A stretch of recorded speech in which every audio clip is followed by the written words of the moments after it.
Doctor Babasaheb Ambedkar म्हणाले होते, जो समाज इतिहास विसरतो तो समाज इतिहास निर्माण करू शकत नाही. आतापर्यंत तुम्ही गणेश शिंदे साहेबांसोबत वर्तमानात होतात. मी आता पुन्हा तुम्हाला इतिहासात घेऊन जाणार आहे.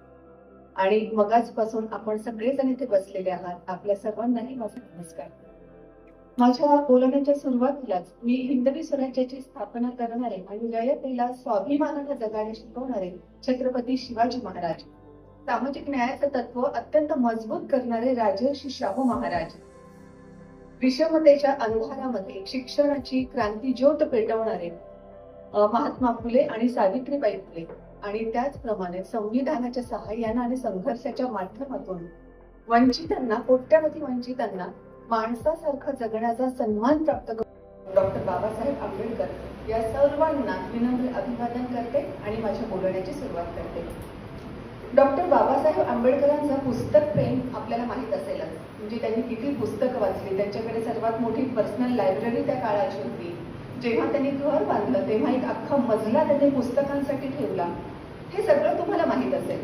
आणि आपण अगदी भारावतो सुद्धा डॉक्टर बाबासाहेब आंबेडकरांनी वाचलेल्या पुस्तकांची संख्या बघून आणि ते सगळं मेमोराईज करण्याची त्यांची मेमरी बघून. आणि अगदी अलीकडच्या काळामध्ये बोलायचं झालं तर आपण बघतो की अगदी जेफ बेझोस असो, बिल क्लिंटन असो, इलॉन मस्क असो, हे सगळेच्या सगळे जण आपल्याला सांगतात की पुस्तकं वाचायला हवी आणि ते स्वतः पुस्तकं वाचतात सुद्धा. पुस्तकांना असा काय फायदा होतो याचा कधी विचार केलाय का? महात्मा ज्योतिबा फुले यांनी एक पुस्तक वाचलं आणि ज्योतिरावाचा महात्मा झाले. अगदी ते सामाजिक क्रांतीचे प्रणेते म्हणून आपल्या सगळ्यांना परिचित झाले. असं त्या पुस्तकामध्ये काय होतं? त्या पुस्तकाकडे आणि त्या पुस्तकामधून नेमकं महात्मा फुले यांनी काय घेतलं या सगळ्या बाबींकडे आपण थोडं नंतर जाऊया. पण महात्मा फुलेंच्या आयुष्यातल्या 2 प्रसंगांना आपण अगोदर बघावं लागेलच. सगळ्यात अगोदर प्रसंग ज्याचा ओझरता उल्लेख गणेश शिंदे साहेबांनी केलेला होता तो म्हणजे तारुण्यामध्ये असताना आपल्या मित्राच्या लग्नाच्या वरातीमध्ये महात्मा फुले, तेव्हा महात्मा झालेले नव्हते, आपण ज्योतिराव म्हणूया, हे ज्योतिराव आपल्या मित्राच्या वरातीमध्ये जात होते. कुणाच्या तरी लक्षात आलं की हा उतरंडीमधल्या सर्वात खालच्या जातीचा आहे आणि हा आपल्या वरातीमध्ये सामील कसा झाला, आणि म्हणून खूप अपमान करून त्यांना बाहेर काढून टाकण्यात आलं होतं. जेव्हा या वरातीमधून बाहेर ते पडले तेव्हा त्यांच्या डोक्यात प्रश्न तोच सतावत होता की हे असं का घडलं. आणि त्याच सुमारास त्यांना ते सुद्धा लक्षात आलं जे त्यांच्या बालपणामध्ये घडलेलं होतं. अवघे 9 ते 10 महिन्यांचे ते होते तेव्हा त्यांची आई एक्सपायर झालेली होती आणि त्यानंतर वडिलांनीच त्यांना काम करता करता वाढवलं. शेतातले, बगीच्यातले सगळे काम करत असताना ते वाढवत होते ज्योतिरावांना. अशा परिस्थितीमध्ये वडिलांनी, ज्यांचं नाव गोविंदराव होतं, या गोविंदरावांनी या ज्योतिरावांना टाकलं शाळेमध्ये. शाळा सुरूही झाली, शाळा त्यांना खूप आवडतही होती. पण समाजातली काही माणसं, जी मी जातीची उतरंड म्हटलं, त्या जातीच्या उतरंडीमध्ये सगळ्यात उच्च स्थानावर असलेली काही माणसं या गोविंदरावांकडे गेली आणि त्यांनी सांगितलं की जर तुमचा मुलगा हा शाळेमध्ये जाईल, शाळेमध्ये शिकेल, तर तो कदाचित तुमचं ऐकणार नाही, तो फार बिघडून जाईल आणि तो समाजाला सुद्धा बिघडवून टाकेल. त्याच्यामुळे त्याला शाळेतून काढून घ्या. आणि समाजाचा दबाव एवढा वाढला की ज्योतिरावांना शाळेतून काढून टाकल्याशिवाय गोविंदरावांकडे कोणताही पर्याय उरला नाही आणि त्यांनी ज्योतिबांना शाळेतून काढून टाकलं. मग हे ज्योतिबा लहान वयामध्ये वडिलांना मदत करू लागले, बागबगीच्याची कामं करू लागले, फुलांची सगळे कामं करू लागले.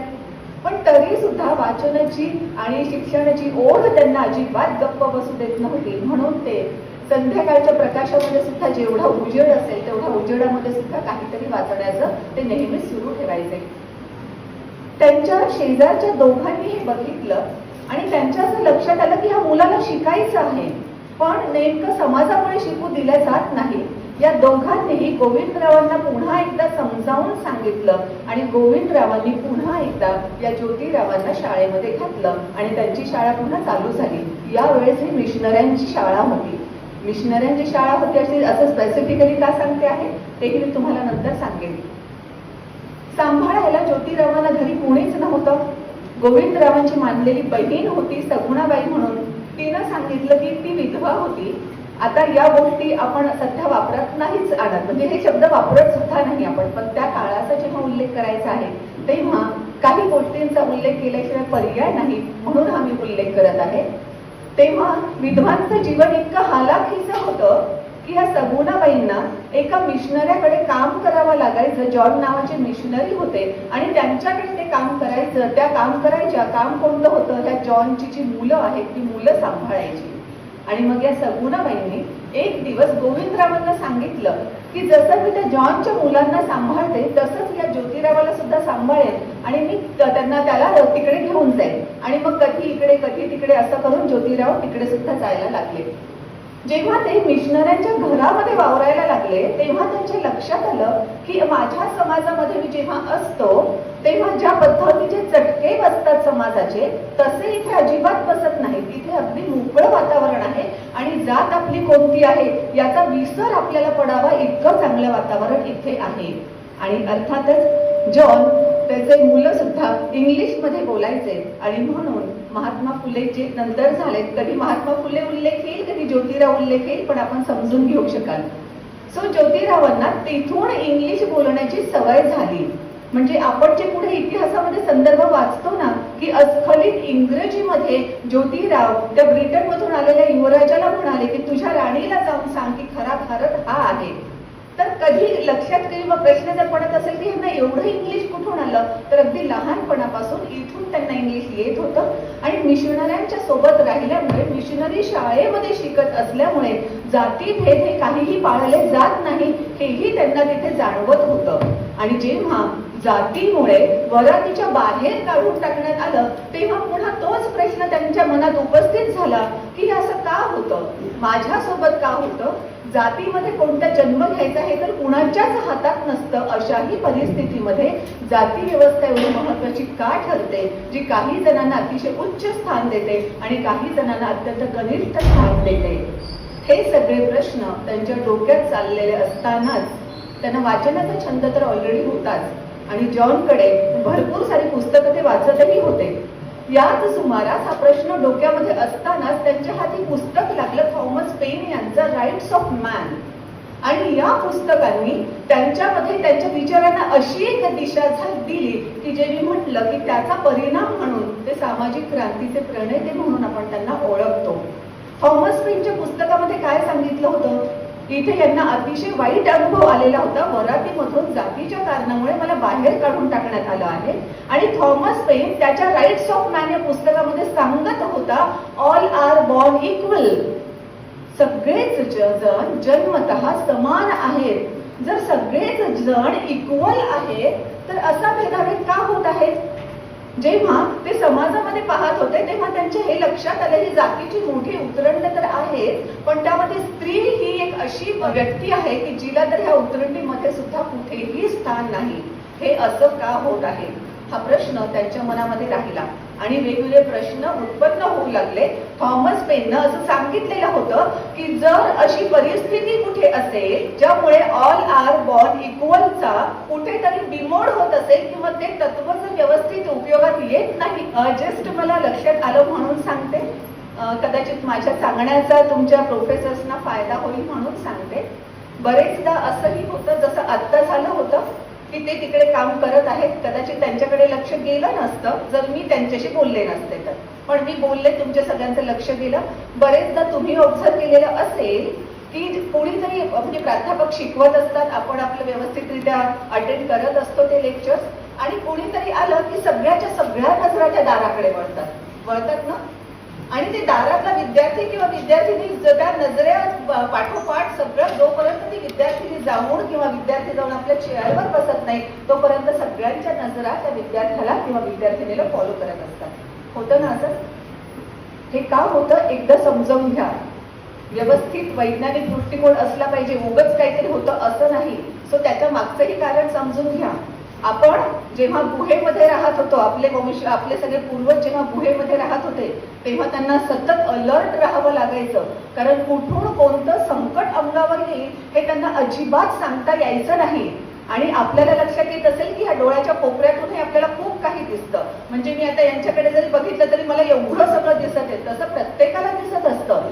आणि म्हणूनच कुठेही किंचितही हालचाल झाली तर आपल्यासाठी तर धोका नाही ना. असा विचार करून आपण पटकन तिकडे वळून बघतो आणि मग त्या गुहमानवाला त्याचा फायदा व्हायचा की कुठून तरी साप आलेला असेल, कुठून तरी हिंस्र शॉपद आलेलं असेल, वगैरे वगैरे वगैरे.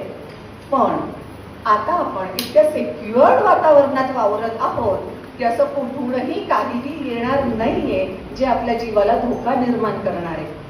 त्यामुळे यापुढे सर शिकवत असताना, मॅडम शिकवत असताना तिकडून दरवाजातून कुणीही आलं तरी त्या विद्यार्थ्याला किंवा विद्यार्थिनीला तुमच्या नजरेनं फॉलो करण्याची गरज नाही. ठीक आहे, मला वाटतं नक्कीच फायदा होईल तुम्ही म्हणजे शिकवताना प्रोफेसर्सना. एनिवे, सो मी सांगत असं होते, हे सगळं चालत असताना पुन्हा थॉमस पेननी असंही सांगितलेलं होतं की जिथेही अशा रीतीची व्यवस्था असेल तर ती व्यवस्था हा अशा प्रकारचा अन्याय मोडून काढला पाहिजे. थॉमस पेननं पुढे हे सुद्धा सांगितलेलं होतं की सगळ्यांनाच जन्मलेल्या प्रत्येक व्यक्तीला, मग ती पुरुष असो वा स्त्री असो, जातीचा तर प्रश्नच नाही, प्रत्येक व्यक्तीला शिक्षण घेण्याचा अधिकार आहे आणि प्रत्येकाला स्वतंत्ररित्या विचार करण्याचा सुद्धा अधिकार आहे. थॉमस पेन पुढेही सांगत असं होते की धर्म मानायला हरकत नाही, पण जो धर्म अंधश्रद्धा निर्माण करतो किंवा ज्या धर्मामध्ये अंधश्रद्धा आहे किंवा अशा रीतीचे काही अन्याय तो धर्म करतो तर तो धर्म सुद्धा मानण्याची गरज नाही. आणि त्याच्याच पुढे थॉमस पेनने हे सुद्धा सांगितलं होतं की हा अन्याय जर मोडून काढायचा असेल तर अनेक लोकांनी एकत्र आलं पाहिजे. आता तुमच्या लक्षात येईल की थॉमस पेन यांचा आणि त्यांच्या पुस्तकाचा महात्मा फुले यांच्यावर खूप मोठा प्रभाव पडला असं का म्हटलं जातं. जेव्हा तुम्ही त्यांचं चरित्र बघाल किंवा एकंदरीत त्यांनी काय काय केलेलं आहे सगळं बघाल तेव्हा लक्षात येईल की थॉमस पेनच्या या सगळ्या मुख्य मुद्द्यांच्या अनुषंगाने त्यांनी पुढे काम केलेलं आहे. थॉमस पेन जेव्हा सांगत होता की ऑल आर बॉर्न इक्वल आणि शिक्षणाचा आणि विचार करण्याचा प्रत्येकाला अधिकार आहे, तो स्वतंत्ररित्या त्याचा विचार करू शकतो. आणि मग या सगळ्या घटना झाल्यानंतर त्याच वेळेस पुस्तक वाचल्यानंतर ज्योतिरावांना असं वाटायला लागलं की जर असं असेल तर खरंच सर्व दुःखांचं मूळ काय आहे, तर सर्व दुःखांचं मूळ म्हणजे शिक्षणाचा अभाव हे आहे. आणि त्यातूनच त्यांच्या हे पण लक्षात आलं, शिक्षण नसल्यामुळे आपला अपमान होतो हे सुद्धा काही जणांच्या लक्षात येत नाही. कारण जेव्हा वरातीमधला प्रसंग घडला होता आणि हे मला नाही आवडलं किंवा जे काही त्यांना वाटत होतं त्या फिलिंग्स त्यांनी आपल्या समाजासमोर व्यक्त केल्या होत्या, नात्यातल्या लोकांसमोर व्यक्त केल्या होत्या, तेव्हा त्या लोकांचं म्हणणं असं होतं हे असंच होत असतं, म्हणजे त्यात काय नवीन आहे, तू जायलाच नव्हतं पाहिजे ना. म्हणजे शिक्षणाचा अभाव असल्यामुळे आपण अपमानित होतो आहोत हे सुद्धा कळत नव्हतं. जर शिक्षण झालं असतं, ज्योतिरावांचं काही प्रमाणात का होईना शिक्षण झालं होतं, मिशनऱ्यांकडे तिथे राहण्यामधून आणि त्या मिशनऱ्यांच्या स्कॉटिश शाळेमध्ये शिकण्यामधून त्यांनी सर्व समानतेचा अनुभव घेतलेला होता आणि म्हणून त्यांना का हा प्रश्न पडत होता जो अगोदर त्या उतरणीतल्या सर्वात खालच्या लोकांना कधीही पडलेला नव्हता. मग त्यांच्या हे लक्षात आलं की जर हे मूळ मिटवायचं असेल तर काय करावं लागेल, शाळा उघडाव्या लागतील. आणि मग अर्थातच महात्मा फुलेंनी शाळा उघडण्याची सुरुवात केली. मुलींच्याही शाळा त्यांनी शाळा कोणाकोणासाठी चालू केल्या, त्या सगळ्यांसाठी चालू केल्या ज्यांना आजपर्यंत समाजानं पूर्णतः शिक्षणापासून वंचित ठेवलं होतं. मग त्यामध्ये उतरणीतला तो वर्गही आला ज्यांना शिक्षणाचा अधिकार देण्यात आलेला नव्हता. स्त्रिया किंवा मुलीही आल्या ज्यांना हा अधिकार नाकारण्यात आलेला होता. कारण जसं गणेश शिंदे साहेब त्यांच्या बोलण्यामध्ये सांगत होते, तो जमाना तो होता जेव्हा म्हटलं जायचं की मुली जर शाळेमध्ये अक्षरं गिरवायला लागल्या तर त्या अक्षरांच्या अळ्या होतात आणि पुढे त्यांच्या नवऱ्यांच्या आणि त्यांच्या मुलांच्या ताटात त्या पडतात. आता तेव्हा कोणी एवढा विचार करतच नाही ना, आता सगळेजण सांगतात तर पडत असतील. आता आपण हसू शकतो की असं काहीही ते लोक कसं काय म्हणत होते, असं अक्षरांच्या अळ्या कशा होऊ शकतील. पण हे तेव्हाचा जर काळ आपण लक्षात घेतला तर तेव्हा तसं होतं. आणि जेव्हा सगळा समाज याच गोष्टींना मान्य करत होता त्या परिस्थितीमध्ये ज्योतिरावांनी मुलींसाठी सुद्धा शाळा काढली आणि त्यांना हे पण माहित होतं की जे प्रौढ लोक आहेत त्यांनाही शिकवलं पाहिजे, कारण बेसिकली शिक्षणानं होतं काय, शिक्षणानं वैचारिक लेवल आपली वाढते, आपण व्यापक दृष्टीने विचार करायला लागतो, सर्वांच्या दृष्टिकोनातून विचार करायला लागतो, इतरांना समजून घेणं आणि स्वतःला आपण असं का वागतो तेही समजून घेणं आपल्याला सोपं जातं. आणि म्हणून शिक्षण हे सर्वांपर्यंत पोहोचलं पाहिजे हा विचार करून महात्मा फुलेंनी प्रौढांसाठीच्याही शाळा काढल्या. त्यांच्यासाठी त्यांचं दिवसभराचं काम झाल्यानंतर रात्र शाळा काढल्या आणि म्हणूनच आपण त्यांना रात्र शाळेचे जनक म्हणून ओळखतो. या शाळा काढल्यानंतर कशा पद्धतीच्या विद्यार्थिनी तिथून तयार झाल्या किंवा नेमकं शाळांचा उपयोग काय झाला हे पुढे आपण बघितलं आहे. सगळा इतिहास आपल्याला तो माहित आहे. शिंदे सरांनी जसं सांगितलं आहे त्या पद्धतीनं आज आपण जे आहोत इथे ते त्यांच्या शाळांमुळेच आहोत किंवा सावित्रीबाईंमुळेच आहोत हेही आपल्याला माहित आहे. पण काही उदाहरणं मी अवश्य देऊ इच्छिते. या शाळेमधली एक विद्यार्थिनी जेव्हा तिला बक्षीस देण्यासाठी मिसेस कलेक्टर म्हणजे कलेक्टरची पत्नी आलेली होती, तेव्हा तिनं एक 14-15 वर्षांची ती मुलगी होती.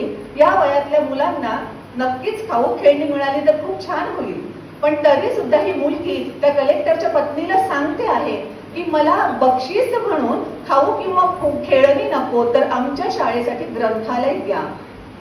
छोटी 14-15 वर्षाची मुलगी जिचं खेळण्याचं वय आहे ती म्हणते ग्रंथालय द्या. म्हणजे त्याही काळामध्ये तिलाही वाचनाचं महत्व कळलं होतं, कारण जेव्हा ती शिकायला लागली तेव्हा ज्योतिरावांनी नक्कीच असं वातावरण निर्माण केलेलं असेल की आपण जेवढं जास्त वाचन करू तेवढे जास्त विचार आपले व्यापक होतील आणि तेवढा जास्त फायदा आपलं आयुष्य समृद्धतेकडे नेण्यासाठी नक्कीच होईल. याच मुक्ता साळवेनं जेव्हा निबंध लिहिला, निबंधाचं नाव होतं मांग आणि महारांच्या दुःखाविषयी. पर्यायने निबंधाचं नाव ते होतं म्हणून मला तेच नाव घेणं गरजेचं आहे. जेव्हा तिने हा निबंध लिहिला तेव्हा आता जी मान्यता मिळते आहे एका मासिकामध्ये तो प्रसिद्धही झाला आणि आता असं म्हटलं जातं की आधुनिक दलित साहित्याची ती सुरुवात होती. आणि ही मुलगी जिचं नाव मुक्ता साळवे आहे, ही मुक्ता साळवे दलित साहित्यातली पहिली स्त्री लेखिका होती. म्हणजे एक 14-15 वर्षाच्या मुलीला माझ्यावर आणि माझ्या समाजावर कशा पद्धतीचा अन्याय होतोय हे समजत होतं. हे व्यक्त करणं शब्दांच्या माध्यमातून हेही तिला शक्य झालं आणि त्यासोबतच मला खाऊ किंवा खेळणी नकोत, मला ग्रंथालय आम्हाला शाळेसाठी हवं आहे हे म्हणण्याचं धाडसही तिच्यामध्ये आलं. हे सगळं कशामुळे झालं? ती शाळेमध्ये जाऊन शिकत होती, शिक्षण घेत होती म्हणून झालं. आणि म्हणतात ना की अत्तर विकणारा सुद्धा जो असतो त्याच्याही हाताला सुगंध येतो. त्याच पद्धतीने ह्या सगळ्यांच्या सोबत जे राहत होते त्यांचंही आयुष्य खूप वेगळ्या पद्धतीने सुरू झालेलं होतं. असंच एक उदाहरण मला आणखी सांगावंसं वाटतं. जेव्हा ज्योतिरावांनी सत्यशोधक समाजाची स्थापना केली, या समाजामध्येच काम करणारी एक तरुणी होती, ताराबाई शिंदे तिचं नाव. आणि तिने 1881च्या टाइम्स ऑफ इंडिया मध्ये आलेलं एक आर्टिकल वाचलं आणि मग वेगळ्या पद्धतीनं ती रिॲक्ट झाली किंवा तिने रिस्पॉन्ड केलं असंही म्हणता येईल. झालं असं होतं 1881 मधली ती एक बातमी होती. एक विधवा होती आणि ती विधवा माता झाली. कारण तेव्हा तेच चालायचं की विधवांना अशा पद्धतीने दडपून टाकलं जायचं, पुनर्विवाहाचा अधिकार नाही. मग घरातलंच कोणीतरी किंवा दुसरं कोणीतरी तिच्यावर डाव साधायचं आणि शेवटी मग ती माता जेव्हा होते तेव्हा समाजामधून तिलाच नावं ठेवली जायची. म्हणून जेव्हा हिनं बाळाला जन्म दिला तेव्हा आता समाजामध्ये मला कसं राहता येईल, समाजामध्ये समाज माझं जगणं असह्य करून टाकेल हे त्या विधवेला माहित होतं. म्हणून तिनं आपल्या बाळाला मारून टाकलं. पण अर्थातच ही बातमी काही लपून राहिली नाही. शोध झाला, तिच्यापर्यंत पोहोचला आणि तिनंच आपलं मूल मारलं हे लक्षात आलं. म्हणून तिला फाशीची शिक्षा ठोठावण्यात आली. तिनं अपील केलं. अपीलमध्ये तिला जन्मठेप झाली. तिनं माफीची याचना केली आणि त्यानंतर तिची जन्मठेप जी होती ती बदलून 5 वर्षांच्या सक्त मजुरीची ती शिक्षा झाली. आणि हे जेव्हा पेपरमध्ये बातमी आली होती आणि या अनुषंगानं सगळं चालू होतं तेव्हा या ताराबाईने तेही ऑब्झर्व केलं की समाजातले सगळे धर्म मार्तंड पुरुष असं म्हणतायत की त्या स्त्रीची 5 वर्ष सक्त मजुरी एवढी शिक्षा कमी का केली. तिला फाशीच द्यायला पाहिजे होतं, अशी उलटा वगैरे वगैरे जे काही शब्द वापरायचे असतील ते सगळे शब्द वापरत ते म्हणत होते की अशा ह्या स्त्रीला फाशीच द्यायला हवं होतं. आणि ताराबाईंना प्रश्न असा पडला, जी शिक्षा दिली जात आहे ती शिक्षा तर फक्त महिलेलाच का, उलट पुरुषाला तर जास्त शिक्षा व्हायला हवी आहे, कारण तो तर समोर पिक्चर मध्ये सुद्धा कुठेच येत नाहीये. मग त्याला का वाचवलं जात आहे, शिक्षा त्यालाही व्हायला हवी. आणि म्हणून त्याच वेळी ताराबाई शिंदेंनी समाजामध्ये एकंदरीतच स्त्रियांना आणि पुरुषांना कशी वागणूक दिली जाते, स्त्रियांबद्दल केवढा दुजाभाव केला जातो आणि त्यांना समाजामधून केवढा त्रास दिला जातो आणि पुरुष प्रत्येक गोष्टीतून कसा सही सलामत सुटून निघतो, या संदर्भातलं पुस्तक लिहिलं. पुस्तकाचं नाव स्त्री पुरुष तुलना. हे पुस्तक अवघ्या 50 पानांचं होतं, पण या पुस्तकामध्ये असे मुद्दे त्यांनी मांडलेले होते आणि इतके परखडपणे मांडलेले होते की पुन्हा या सगळ्या रूढीवादी धर्म मार्तंड लोकांना भीती वाटायला लागली की हीच हे पुस्तक बाकीच्या लोकांपर्यंत पोहोचलं तर आपल्या धर्मसत्तेला हादरे बसतील. आणि म्हणून त्यांचं ते पुस्तक गायब करण्यात आलं. मध्यंतरी कितीतरी काळ कुणाला माहीतही नव्हतं हे पुस्तक उपलब्ध आहे, पण ज्योतिबा फुलेंच्या एका पुस्तकामध्ये या पुस्तकाचा उल्लेख होता म्हणून लोकांनी पुन्हा त्या मूळ प्रती शोधण्याचा प्रयत्न केला. तेव्हा ती एक मूळ प्रत उपलब्ध झाली आणि आता मात्र हे 50 पानांचं पुस्तक आपल्याला सगळीकडे उपलब्ध आहे. सांगण्याचा मुद्दा हा की 1975 हे तुम्हाला माहीत असेल कदाचित, 1975 हे जागतिक महिला वर्ष मानण्यात आलेलं होतं. आणि ह्या जागतिक महिला वर्षाच्या निमित्तानं जी आंतरराष्ट्रीय परिषद भरलेली होती तिथे ऑक्सफर्ड विद्यापीठाची एक रिसर्चर होती, महिला संशोधिका होती आणि तिनं त्या परिषदेमध्ये असं सांगितलं की स्त्री मुक्तीच्या संदर्भातनं पहिलं पुस्तक जे लिहिण्यात आलेलं आहे त्या भारतातल्या महाराष्ट्रातल्या या ताराबाई शिंदेंनी लिहिलेलं आहे. विचार काय करू शकतात, शिक्षण काय करू शकतं, बेसिकली शिक्षण आपल्याला विचार करण्यासाठी प्रवृत्त करतं आणि कोणीतरी काहीतरी सांगतं म्हणून आपण ब्लाइंडली त्याच्यावर विश्वास ठेवू असं अजिबात होत नाही. विचार आपल्याला का हा प्रश्न विचारायला लावतं आणि जेव्हा आपण का हा प्रश्न विचारतो तेव्हा डेफिनेटली आपल्याला भरपूर सारी उत्तरं मिळतात आणि एक दिशा सुद्धा मिळायला लागते. हे तर आपल्याला माहित आहेच पुन्हा की ज्योतिरावांनी अगोदर सावित्रीबाईंना शिकवलं. सावित्रीबाईंना घरातली सगळी कामं सांभाळून हे शिकणं करावं लागायचं आणि त्या सगळ्या मुलींनाही शिकवायला जायच्या. चिखल दगड माती काहीही अंगावर येत असलं तरी सुद्धा त्यांनी शाळेत जाण्यासाठी कधीच टाळाटाळ केली नाही, कारण त्यांना माहित होतं की कोणत्याही कारणासाठी आजच्या दिवस जरी मी शाळेमध्ये गेली नाही तर या माझ्या सगळ्या शिकणाऱ्या मुली पुन्हा एकदा अज्ञानाच्या अंधारामध्ये जातील. त्यामुळे एवढा सगळा त्रास सहन करून सुद्धा सावित्रीबाई शाळेमध्ये जात होत्याच. आणि पहिल्यांदा अगदी सुरुवातीला तर 6च मुली त्यांच्या वर्गामध्ये होत्या. वर्षाखेर जवळपास 25-27 पर्यंत त्यांची संख्या गेली. पण 1853 मध्ये जेव्हा पहिल्यांदा या मुलींची परीक्षा घेण्यात येत होती तेव्हा 237 मुली या परीक्षेसाठी उपस्थित होत्या आणि या 237 परीक्षा देणाऱ्या मुलींना पाहण्यासाठी किती जण उपस्थित होते, तब्बल 3000 लोक तिथे जमलेले होते. कारण पहिल्यांदाच या टाळ्या वाजवू शकतात, टाळ्यांना काही म्हणजे या मुली ज्यांना शिकण्याचा अधिकारच नव्हता त्या आज शिकून परीक्षा देण्यापर्यंत आल्या आहेत. हे पाहण्यासाठी, हे दृश्य पाहण्यासाठी तब्बल 3000 लोक तिथे जमलेले होते आणि ह्या मुली अगदी आत्मविश्वासानं परीक्षा देत होत्या. एका ठिकाणी सावित्रीबाई असं सांगतात की जेव्हा कोणीतरी तपासणीस तिथे आलेलं होतं तेव्हा त्या तपासणीसाला दिसलं की सावित्रीबाई फुले आतमध्ये मुलींना शिकवत आहेत पण सगळे दरवाजे आणि खिडक्या बंद आहेत. तपासणीसानं कारण विचारलं की तुम्ही अशा रीतीनं का शिकवता, अंधारात का शिकवता. तेव्हा सावित्रीबाईंनी सांगितलं की ह्या माझ्या मुली जेव्हा वर्गात, मला तर त्रास होतोच, पण ह्या माझ्या मुली जेव्हा वर्गात येऊन बसतात तेव्हा जर खिडक्या दरवाजे बंद केले नाही तर काही टार्गट लोक तिथे साप, विंचू, झुरळ असं काहीतरी सोडत राहतात आणि मग या मुली व्यवस्थितरित्या शिकू शकत नाही, म्हणून आम्ही हे सगळं बंद करतो. म्हणजे अक्षरशः खोली बंद करून शिक्षण घेऊन सुद्धा या 237 मुली परीक्षेपर्यंत पोहोचलेल्या होत्या. आणि तेव्हाच्या रेकॉर्डनुसार सांगितलं असं जातं की ही पटसंख्या, त्यांची ही संख्या सरकारी शाळेतल्या मुलांच्या पटसंख्येपेक्षाही कित्येक पटीने जास्त होती. जर मुली शिकू लागल्या आणि आत्मविश्वासाने शिकू लागल्या तर खरंच ते काय करू शकतात हा इतिहास तेव्हाच घडून गेलेला आहे. आणि आता तर आपल्याला माहित आहे की त्या कुठल्या कुठेही पोहोचतात. हे सगळं घडत असताना एक गोष्टीचा विचार केलाही पाहिजे की महात्मा फुलेंचं कम्युनिकेशन स्किल आणि कन्व्हिन्सिंग ॲबिलिटी किती जबरदस्त असेल.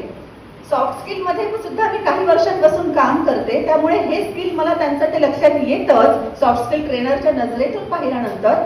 जस्ट तुम्ही विचार करा, या पहिल्या 6 मुली ज्या शाळेमध्ये आल्या, असं झालं असेल का की त्यांनी आपण समजूया दवंडी पिटली, तसं केलेलं नाही पण आपण समजूया की दवंडी पिटली आणि आता मुलींना शाळेमध्ये प्राधान्य देण्यात येत आहे आणि मुलींनी शाळेत आणि झरझर मुली शाळेमध्ये आल्या, असं झालं असेल. काळ तो होता जेव्हा मुली शिकल्या तर शब्दांच्या अळ्या होऊन नवऱ्यांच्या मुलांच्या ताटात पडणार होत्या.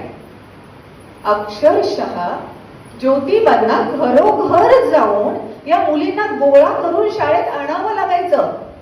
काही पालकांना, काही मुलींना मनापासून वाटायचं की आपल्याला शाळेत गेलं पाहिजे, पालकांनाही वाटायचं की तिला शाळेत पाठवलं पाहिजे, पण समाजाची भीती इतकी असायची की काही पालकांना अक्षरशः एखाद्या पोत्यामध्ये मुलीला बसवावं लागायचं, झोपवावं लागायचं, पोतं खांद्यावर घेऊन ते जायचा, जणू काही बाजार काहीतरी घेतलाय त्यांना आणि तो चाललाय आणि मग शाळेपासून आज तिथे येऊन मग ते पोतं उघडायचं आणि मुलीला वर्गामध्ये बसवायचं. इतक्या वाईट कंडिशन मध्ये मुलींना तिथपर्यंत जावं लागत होतं कारण ह्या समाजाच्या भीतीमुळे.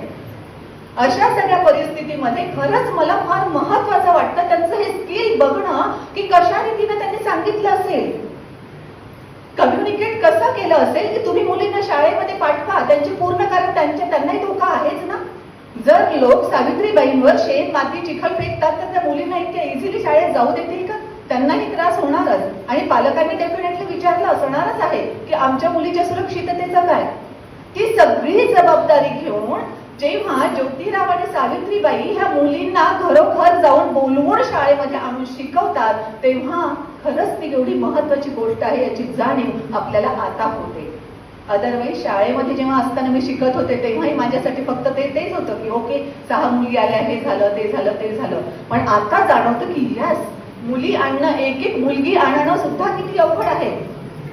कृष्णाजींना कदाचित माहीत असेल की आजही सरकारी सुद्धा काही शाळा अशा आहेत, अल्पसंख्याकांच्या शाळा मोस्टली, की तिथल्याही शिक्षकांना घरोघरी जाऊन विद्यार्थ्यांना बोलवून आणावं लागतं. त्या शिक्षकांना विचारा की तुम्हाला किती त्रास होतो, त्या पालकांना विचारा की त्यांना मुलांना पाठवताना किती त्रास होतो, आणि शिक्षकांना पुन्हा एकदा विचारा की त्या पालकांचे कोणते कोणते बोल त्यांना ऐकावे लागतात आणि शेवटी ह्या सगळ्या विद्यार्थ्यांना आणून बसवावं लागतं. मला आठवतं कृष्णाजींना माहित असेल, कृष्णा भोगे सर जेव्हा होते, कमिशनर होते सर, मी तेव्हा खुलताबादला होते आणि सरांचा एक उपक्रम असा होता, साचलेल्या पाण्यामध्ये अळ्या होतात हे आपल्याला माहित आहे. मग ते डेंगीच्या अळ्या आणि वेगवेगळे रोगराई जी होती ते साचलेल्या पाण्यामुळे होते. त्यामुळे कमिशनर सरांनी काढलेलं होतं एक सर्क्युलरच की आठवड्यातून 1 दिवस सगळं पाणी सांडून टाकायचं आणि स्वच्छ ती भांडी वाळवायची आणि मग दुसऱ्या दिवशी ते पाणी भरायचं. प्रशासन हे आवाहन करत होतं. प्रशासनाकडे एकटे ज्योतिरावांपेक्षा ताकद प्रशासनाकडे डेफिनेटली जास्तच आहे. जेव्हा प्रशासन स्वतः असं आवाहन करत होतं तेव्हा सुद्धा प्रॅक्टिकल प्रॉब्लेम्स किती जास्त येत होते आणि लोकांचा फॉलोअप घ्यायला आम्हाला म्हणजे फॉलोअप केवढा मोठा घ्यावा लागत होता हे माहीत आहे मला. म्हणून मला ते व्यवस्थितरित्या जाणवतं की 6 मुली सुद्धा वर्गात आणणं हे त्यांच्यासाठी केवढं दिव्य होतं. या 6 मुली आणल्यानंतर पुढे ती शाळा वाढवणं हे सुद्धा त्यांच्यासाठी एवढं मोठं दिव्य असणार आहे. आणि हे सगळं करून सुद्धा त्यांना स्वतःला काही फायदा होणार होता का? म्हणजे जर आपण सगळी आकडेवारी पाहिली तर डॉक्टर बाबासाहेब आंबेडकरांनी जे केलं, महात्मा फुलेंनी जे केलं, त्याचा सगळ्यात फायदा जातीच्या उतरणीतल्या कोणत्या लोकांना झालेला आहे हे बघायलाच हवं. शिक्षणाचाही फायदा कोणाला झाला? विधवांचं केशवपण कोणत्या समाजामध्ये होत होतं, फायदा त्यांना झाला.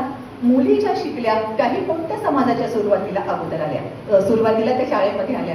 हे सगळं जर बघितलं तर तुम्हीच जे शिक्षणासाठी विरोध करत आहात ते स्वतःच मुलींना टाकत आहेत ना. मग अशा परिस्थितीमध्ये कोणत्याही पद्धतीचा आकस न बाळगता ज्योतिबा त्याही मुलींना सगळ्यांनाच व्यवस्थितरित्या शिकवत होते. आणि हे सगळं चालू असतानाच त्यांची कन्व्हिन्सिंग पॉवर सुद्धा आपण बघितली पाहिजे.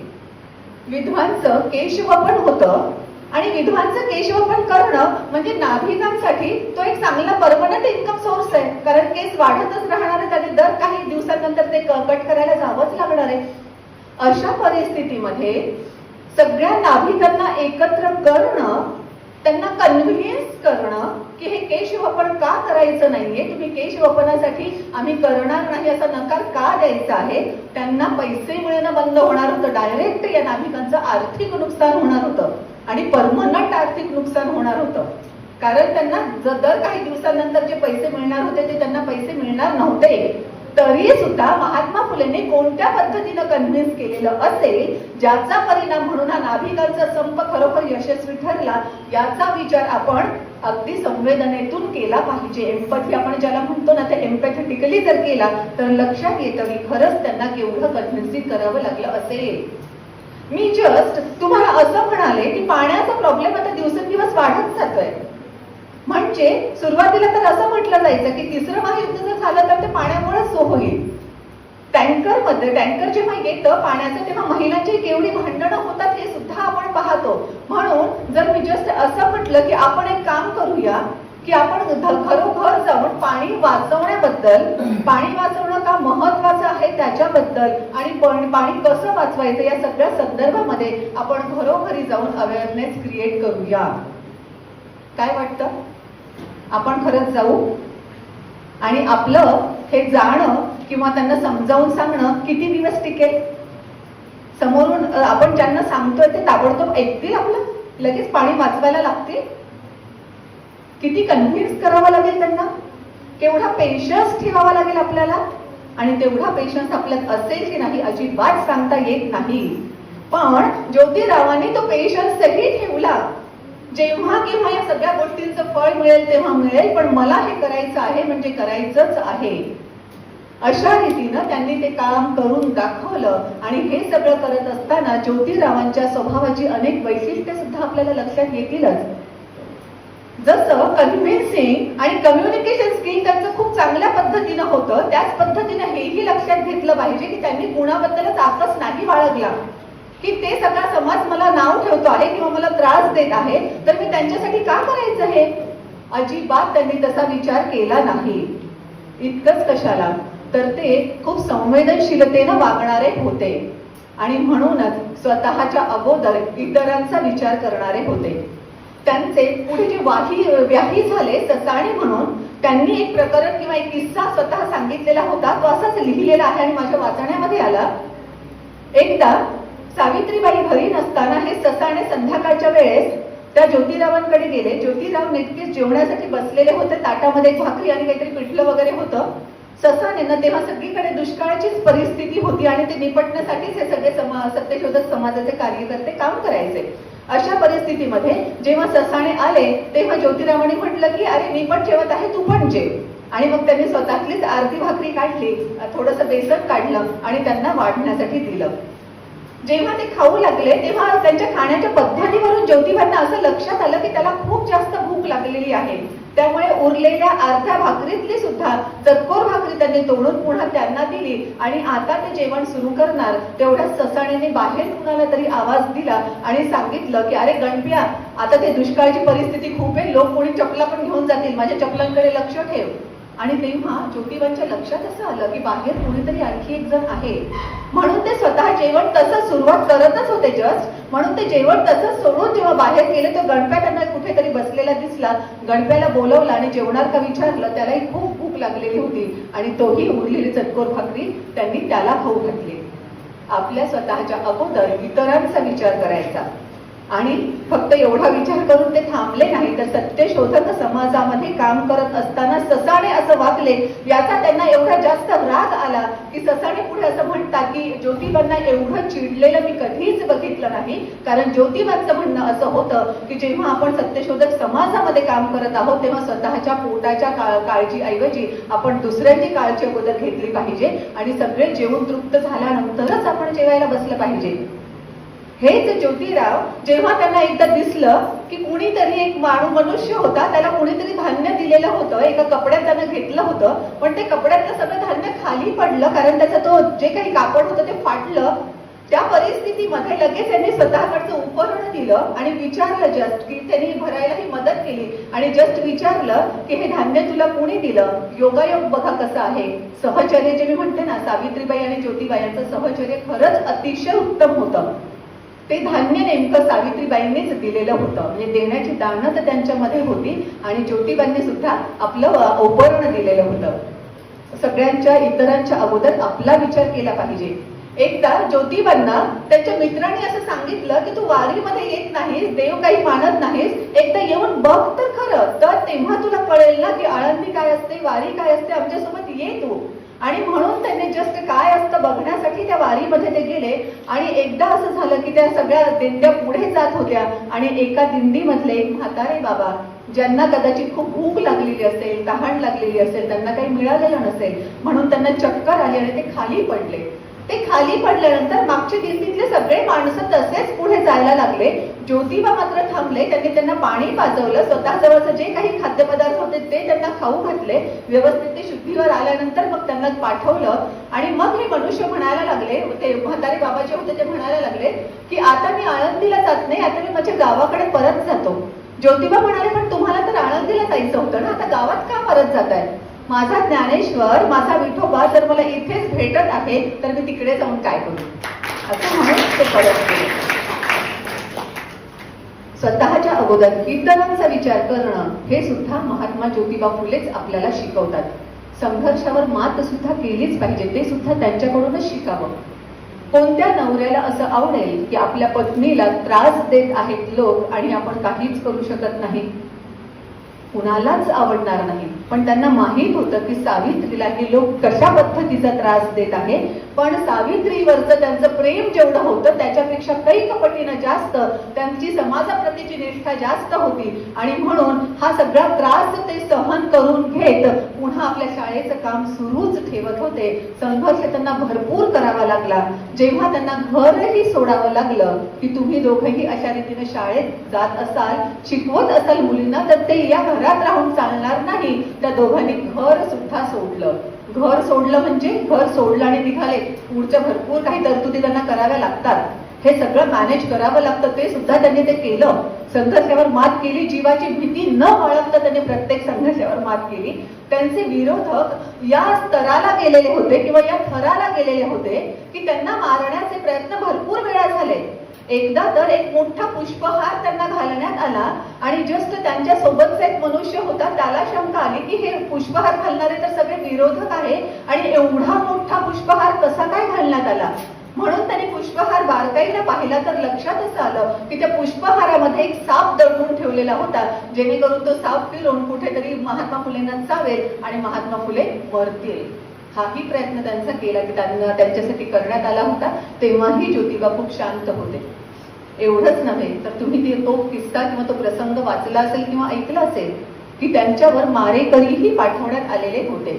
त्यांना 1,000 रुपये देण्यात येणार होते आणि 1,000 ही रक्कम त्यांच्यासाठी खूप मोठी होती. पण जेव्हा हे मारेकरी घरामध्ये घुसले ज्योतिबांना मारण्यासाठी, तेव्हा तिथलं जे काही त्यांनी दृश्य पाहिलं की काही मुलं आहेत, त्यांना हे दोघंही खूप प्रेमाने सांभाळत आहेत, हे सगळं पाहून तेच हेलावून गेले आणि नंतर हे जे त्यांना मारण्यासाठी आले होते तेच त्यांच्या जीवाचे रक्षक लाईफ लॉंग बनले. त्यांच्या सोबत ते नेहमीच राहिले. आपला जर उद्देश असेल ना तर खरंच आपण किती चांगल्या पद्धतीनं काही करू शकतो आणि किती चांगली साथही आपल्याला लाभू शकते हे यामधून दिसतंय. पुन्हा ज्योतिबांकडून आपण एक गोष्ट ही अवश्य शिकली पाहिजे. जे मी म्हटलं की आकाश कुणाबद्दल बाळगायचा नाही, तसं वैर द्वेषही कुणाबद्दलच बाळगायचा नाही.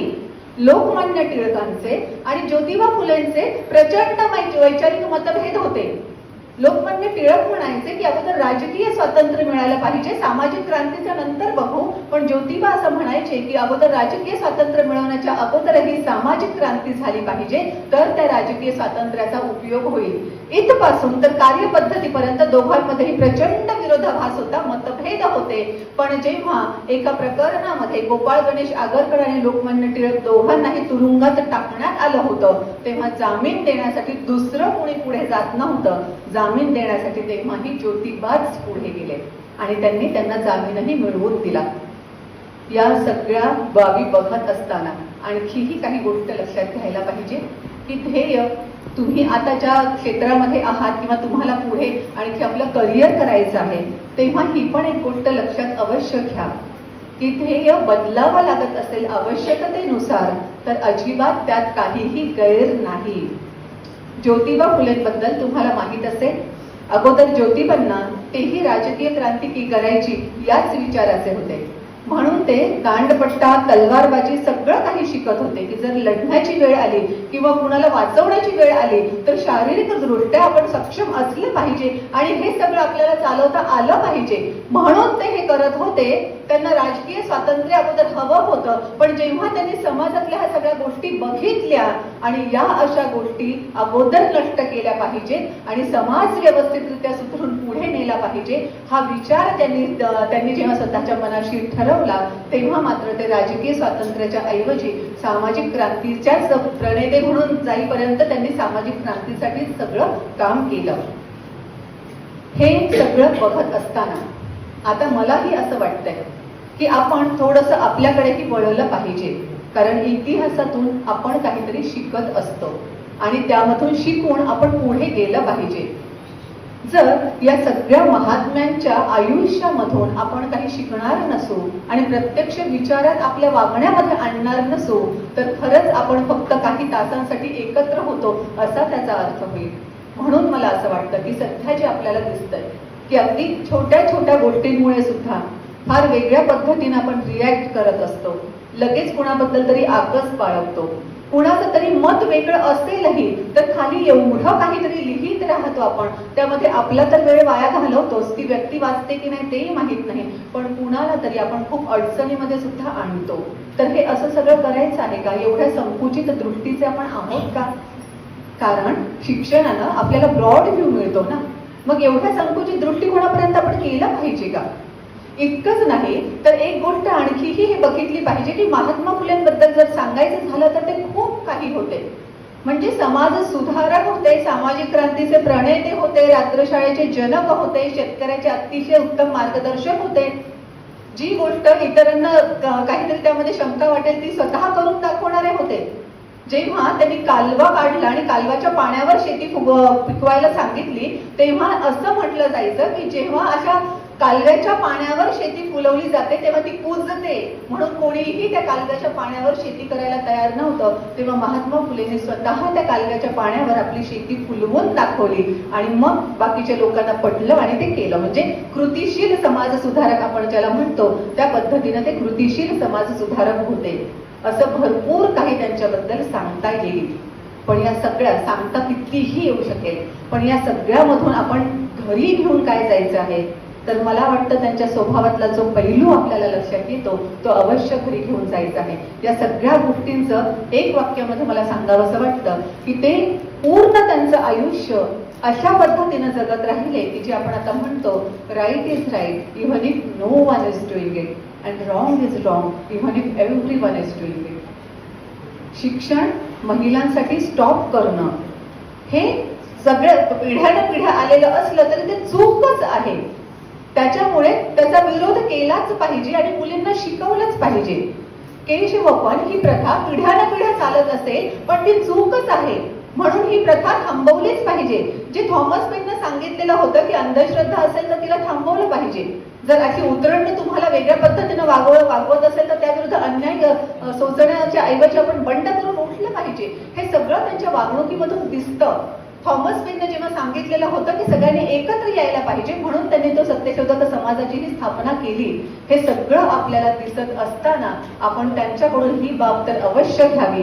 आणि आता सुदैवानं खूप मोठे मोठे प्रॉब्लेम्स आपल्याकडे सध्या नाहीत. आपण चांगल्या स्वतंत्र भारतामध्ये जन्माला आलेलो आहोत आणि त्यांच्या त्या परिस्थितीपेक्षा तर आपली परिस्थिती आता निश्चितच खूप चांगली आहे.